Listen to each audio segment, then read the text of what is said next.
नमो अरहंताणम नमो अरहंताणम नमो अरहंताणम। ज्योतिपुंज गुरुदेव, ज्योति की साधना करने वाले साधक का एक युवक मेरे सामने खड़ा था। मैंने पूछा, तुम कौन हो? उत्तर मिला, अध्यात्म का विद्यार्थी हूं। मैंने कहा, फिर ललाट पर शिकन कैसे? उलझने उभर रही हैं। अध्यात्म उलझनों को मिटाने का उपाय है और अध्यात्म का विद्यार्थी उलझा रहे, चेहरे पर शिकन रहे। बात समझ में नहीं आई। उसने कहा, बात सही है, मैंने प्रवेश किया था इस क्षेत्र में उलझनों को मिटाने के लिए, किंतु मैं तो और अधिक उलझ गया। क्यों उलझे? क्या करूं? आज का नवयुवक, विज्ञान का विद्यार्थी अध्यात्म के क्षेत्र में उतरा इस आशा से कि जीवन सरस बनेगा, रसमय होगा। जैसे जैसे अध्यात्म के ग्रंथ पढ़े, सब जगह नीरस ही नीरस बातें मिलती, रसहीन जीवन बनाने के उपदेश मिलते हैं, ऐसे पाठ मिलते हैं। मैंने उत्तराध्ययन पढ़ा तो मिला, रसा पगामम न निषेवियब्बा भुत्ता रसा दित्तिकरा नराणम। रसों का सेवन ज्यादा मत करो। महाभारत पढ़ा तो महाभारत का स्वर है कि योगी का बल क्या? अरस भोजन, नीरस भोजन। योगी का बल है नीरस भोजन, रस रहित भोजन योगी का बल है। महात्मा गांधी का साहित्य पढ़ा तो बार बार दोहराते हैं, ऐश्वाद ऐश्वाद ऐश्वाद। और की बात छोड़ दूं, मुझे आशा थी कि मनोनुशासनम तो एक नया ग्रंथ है, आज के युग का ग्रंथ है, इसमें तो आशावादी स्वर मिलेगा, कोई रसमय जीवन बिताने की बात मिलेगी। उसे पढ़ा तो उसमें भी यही बात मिली कि इंद्रियों के रस को कम करो, इंद्रिय की शुद्धि करो, आहार की शुद्धि करो और फिर इंद्रिय की शुद्धि करो। इंद्रिय जय, इंद्रिय जय, इंद्रिय विजय की चर्चा करते करते सारे अध्यात्म के ग्रंथ रसहीन और नीरस बन गए हैं। यह रसहीनता को देखकर मैं ऊब गया हूं।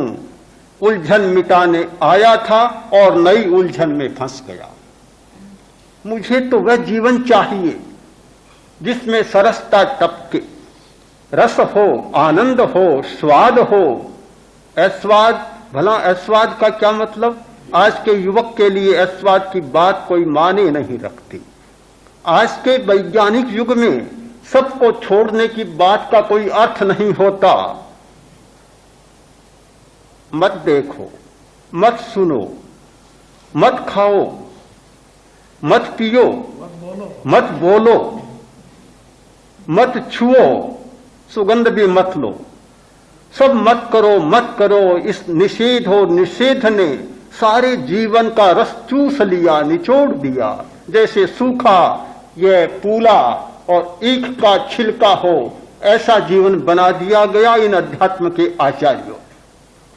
मुझे बड़ी निराशा होती है। और फिर आप पूछते हैं कि चेहरे पर शिकन क्यों, उलझन की रेखा क्यों उभर रही है? क्यों न उभरेगी? मुझे बहुत कष्ट हुआ, मेरी सारी आशाएं धूमिल हो गई, आशाओं पर जैसे पाला पड़ गया। अब क्या करूं? मैंने कहा, भले आदमी, इतने उलझते क्यों हो?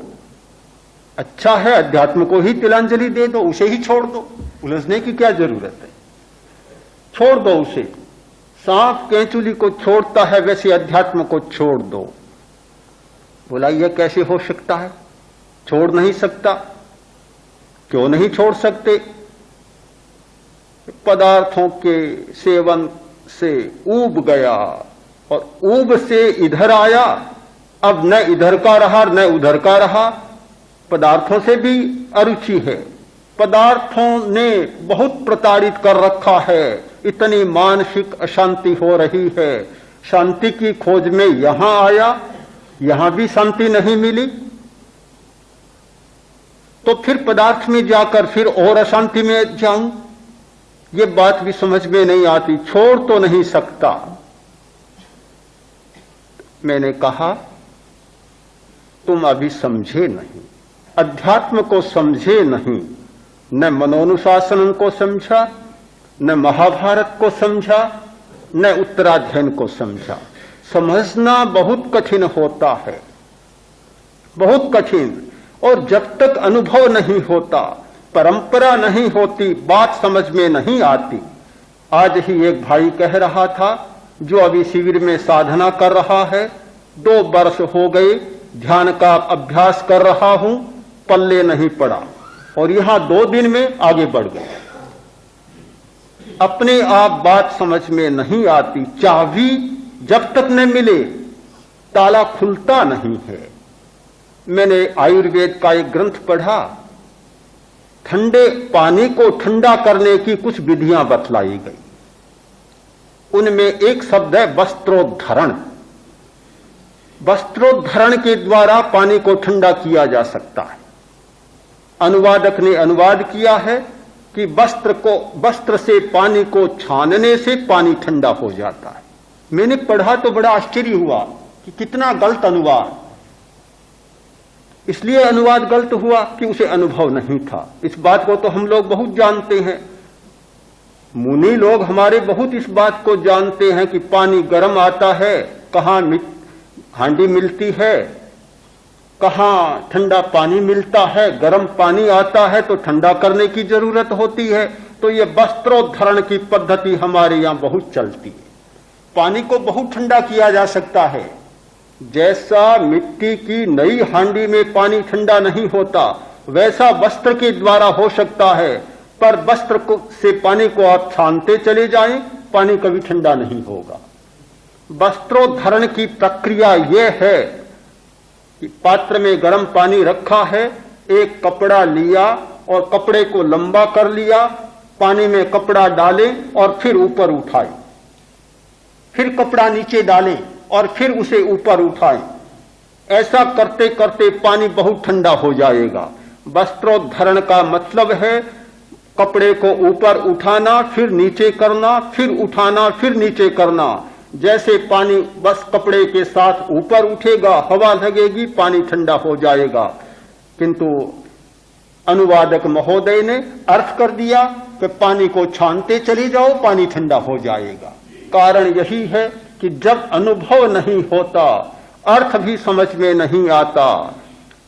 कहने वाला सर्वज्ञ हो, कहने वाला बड़े से बड़ा ज्ञानी हो, मतलब कहने वाले से नहीं है, मतलब समझने वाले से है। बहुत लोग दावा करते हैं कि हम तो गीता पढ़ते हैं, भगवान की वाणी है। हम उत्तराध्ययन सूत्र पढ़ते हैं, महावीर भगवान की वाणी है। हम धम्मपद पढ़ते हैं, भगवान बुद्ध की वाणी है।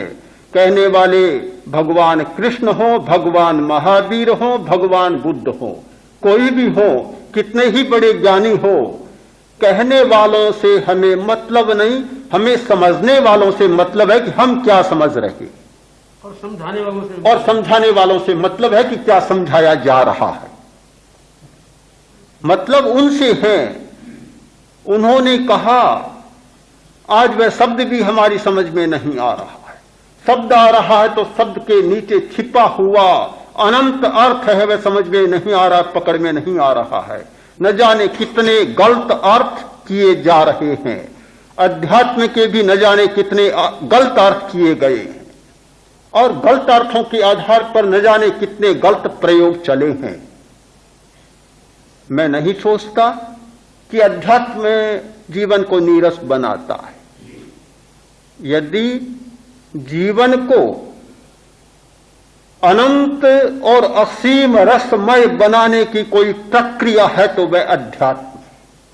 अध्यात्म के सिवाय दूसरी कोई प्रक्रिया नहीं जो अनंत रसमय बना दे। पदार्थ के सारे रस एक समय के लिए रस होते हैं और थोड़े समय के बाद रसहीन बन जाते हैं।